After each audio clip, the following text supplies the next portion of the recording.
Avant de prendre des sanctions, le gouvernement va s'atteler à faire construire des écoles dans toutes les localités de Côte d'Ivoire.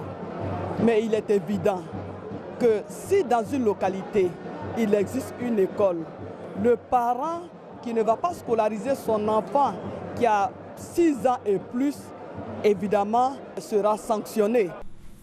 En septembre dernier, l'État ivoirien rendait obligatoire par loi l'école pour les enfants des deux sexes âgés de 6 à 16 ans. 5 mois après la rentrée des classes, un constat, au moins 21% des 8 millions de ces enfants, selon le ministère de l'Éducation nationale, sont encore hors du système scolaire. Est-ce pour insuffisance ou manque de moyens d'éducation?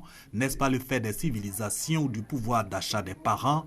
Quelques interrogations adressées aux populations via les comités régionaux de consultation présidés par les préfets. Chez moi, déjà, il y a un déficit au niveau scolaire. Déjà, on a le problème des enfants bouviers, on a le problème du manque d'infrastructures, on a le problème culturel même. 2 mois, du 8 février au 31 mars 2016, durée des consultations pour identifier par région les maux de l'école ivoirienne.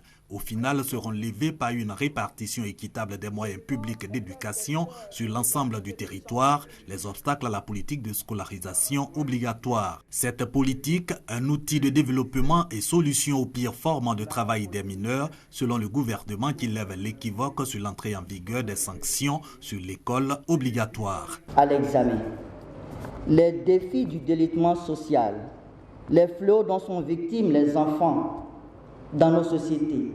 Je veux parler des enfants soldats. Je veux parler des enfants qui sont utilisés abusivement dans les champs ou dans les exploitations minières clandestines. C'est donc bel et bien la solution pour l'avenir de la Côte d'Ivoire que vous venez de déployer à travers cette loi. Aussi évoqué par la ministre Kandia Camara et les parents d'élèves, le fonctionnement des COJES et la gratuité de l'école ivoirienne.